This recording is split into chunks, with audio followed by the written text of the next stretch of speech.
इस वीडियो में हम लोग एक और नई वैकेंसी के बारे में बात करने जा रहे हैं जो कि सेल की तरफ से आ रही है, जहां पे हमारा पोस्ट मैनेजमेंट ट्रेनिंग का होने वाला है। और नंबर ऑफ़ वैकेंसीज़ की बात करें तो 249 है, एक अच्छी वैकेंसी है।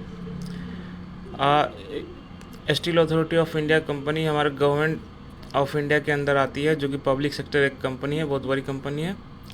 इसमें जो रिक्रूटमेंट है पोस्ट पे, वो गेट क्वालिफाइड जो है 2022 में 24 में वो अप्लाई कर सकते हैं। इसमें टोटल 8 ट्रेड एलिजिबल हैं। चलिए बात करते हैं एक one by one. Number of post की बात करें तो 249 है, ये मैंने बताया था आपको। इसमें ट्रेड्स जो डिसिप्लिन एलिजिबल है वो chemical, civil, computer, electrical, electronics, instrumentation, mechanical और मेटलर्जी, सभी में अच्छी खासी पोस्ट है। अगर आपने गेट क्वालिफाई कर रखा है तो आप अप्लाई कर सकते हैं। इसमें रिजर्वेशन की भी बात की गई है। रिजर्वेशन में आपका जो SC, ST, OBC, NCL, PW, EWS categories हैं, जो as per presidential directives and will be reserved under post. तो हर एक कैटेगरी के अंदर अलग अलग मतलब कुछ रिजर्व पोस्ट है, उस पर आपको मिलेगा। एलिजिबिलिटी क्राइटेरिया की बात करें तो एज लिमिट आपका 28 ईयर से एबव नहीं होना चाहिए। रिलैक्सेशन के बाद एज रिलैक्सेशन की बात करें तो SC, ST को 5 ईयर्स का, OBC, NCL को 3 ईयर्स का, PW को जनरल में 10 ईयर्स, SC, ST 15 ईयर्स और 13 ईयर्स का OBC, NCL वाले को। और डिपार्टमेंटल कैंडिडेट हैं जो भी, उनको 45 ईयर को इरिस्पेक्टिव में दिया गया है रिलैक्सेशन एज में। अगर मिनिमम क्वालिफिकेशन की बात करें तो आपको degree in engineering with 65% marks, आपको डिग्री में 65% मार्क्स होना चाहिए। और सभी जितना सेमेस्टर होगा सारे सेमेस्टर में आपका 65% प्लस ही होना चाहिए। 8 ट्रेड एलिजिबल है, मैंने पहले बता दिया था। Chemical, civil, computer, electrical, electronics, instrumentation, metallurgy, mechanical. ये इंजीनियरिंग डिसिप्लिन दिया हुआ है। जो मैकेनिकल में बहुत सारे अलग अलग डिपार्टमेंट भी होते हैं, वो लोग भी एलिजिबल है। उसी तरह इलेक्ट्रिकल का है, इंस्ट्रूमेंटेशन का है, आप लोग पढ़ लीजिएगा। जिसमें आप एलिजिबल है उस पर अप्लाई कर सकते हैं। केमिकल का है, केमिकल में जैसे केमिकल इंजीनियरिंग टेक्नोलॉजी है, इलेक्ट्रो इंजीनियरिंग, केमिकल इंजीनियरिंग। इसी तरह सिविल का है, कंप्यूटर का है।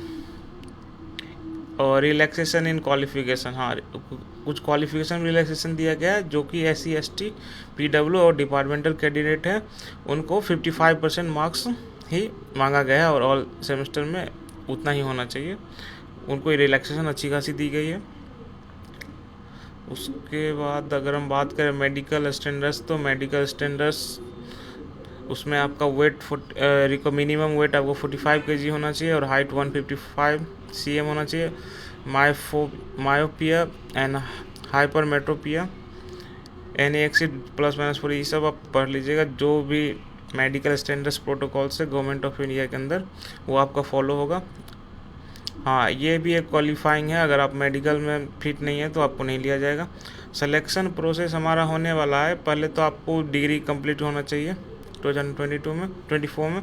उसके बाद आपको गेट क्वालिफाइड होना पड़ेगा इरिस्पेक्टिव ब्रांच में। जैसे आप केमिकल्स अगर हैं तो CH आपका एलिजिबल हो, CS से आपको गेट का पेपर होगा। तो इसी तरह 8 ट्रेड है, 8 ट्रेड में अलग अलग आपको होना चाहिए। अगर उसके बाद आपका शॉर्ट लिस्टिंग करेगा सेल, उसके बाद आपको बुलाया जाएगा GD के लिए। GD में आप शॉर्ट लिस्ट होंगे, उसके बाद फिर आपको इंटरव्यू होगा। इंटरव्यू के बाद फाइनल सिलेक्शन मेरिट लिस्ट बनेगा, जो कि कंबाइन होगा स्कोर कार्ड जो गेट में आपका आया, GD और इंटरव्यू वेटेज ले रहा है। 75:10:15 के ऑर्डर पे आपको ले रहा है। 75% आपको गेट के स्कोर पे, 10% GD और 15% ये इंटरव्यू के मार्क्स पे लेगा। हाँ, instruction regarding GATE 2024 company proposes to consider the candidates who have appeared in GATE in 8 engineering discipline of chemical, CH, civil, CS, instrumentation, IN, electrical, EE, electronics, EC, mechanical, metallurgy का requirement management training process. अगर आप different में हैं, देखिए gate में अगर mechanical हैं तो आपका जो कोड होगा वो ME होना चाहिए। अगर आप दूसरे में क्वालिफाइड हैं तो आप नहीं एलिजिबल हैं, आपको वो कैंडिडेट कैंसिल हो जाएगा। अगर रजिस्ट्रेशन की बात करें तो वो आपको www.sale.co.in पे जाके और या www.salecarriers.com पे जाके आपको रजिस्टर करना पड़ेगा आप लोग को। उसके बाद आपको कॉल आएगा सिलेक्शन करने के बाद। शॉर्ट लिस्टेड कैंडिडेट को जीडी के लिए और इंटरव्यू के लिए बुलाया जाएगा। इसमें सिर्फ बी टेक वाले ही एलिजिबल है। उसके बाद ये बायोमेट्रिक अटेंडेंस सिस्टम है कुछ।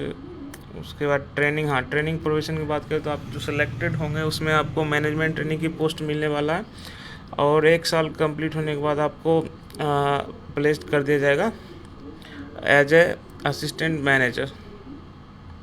और मैनेजमेंट ट्रेनिंग सैलरी अच्छी खासी होती है, जो कि बेसिक पे तो 50,000 पर मंथ की है, लेकिन इसमें अलाउंसेस जोड़ के अच्छा खासा 1 लाख सैलरी चली जाती है। Management training designated assistant manager लिखा हुआ है, देख लीजिए, प्लेस देना। इसके अलावा 60,000 टू 1,80,000।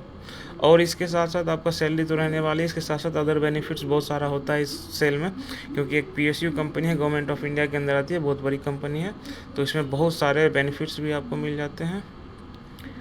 पैकेज आपका 16 से 17 लाख होने वाला है। E1 ग्रेड का आपका जॉब है, सैलरी भी है। हाँ, प्लेसमेंट के बारे में दिया गया है, if selected the candidate can be posted at to any plant या unit of the company, the candidate will be not allowed to seek और अप्लाई ट्रांसफर। मतलब अगर आप सेलेक्टेड होते हैं तो आपको कोई भी प्लांट और यूनिट में भेज दिया जाएगा। आप 4 साल तक अप्लाई नहीं कर सकते हैं कहीं और ट्रांसफ़र लेने के लिए, वो रेस्ट्रिक्शन है। हाँ, अप्लाई करने के लिए आपको मैंने बता दिया है, www.sale.co.in पर जाके अप्लाई करें। आपके पास ईमेल आईडी और मोबाइल नंबर होना चाहिए। गेट स्कोर 2024 का रजिस्ट्रेशन होना चाहिए, नंबर होना चाहिए। फ़ोटो OBC NCL हैं तो OBC, SC हैं तो SC जो है लगाइए। उसके बाद आप ये जितना डॉक्यूमेंट जो रिक्वायरमेंट है आप पढ़ लीजिए, उसके बाद फिल कर लीजिए। अगर हम बात करते हैं इसकी लास्ट डेट की, लास्ट डेट, हाँ, कमेंसमेंट इसका फॉर्म का ऑनलाइन डेट तो 5 जुलाई 2024 को शुरू हो चुका था और इसका लास्ट डेट 25 जुलाई 2024 है। तो जल्दी से जल्दी अप्लाई कर लीजिए, एक अच्छी अपॉर्चुनिटी है। मिलते हैं अगले वीडियो में।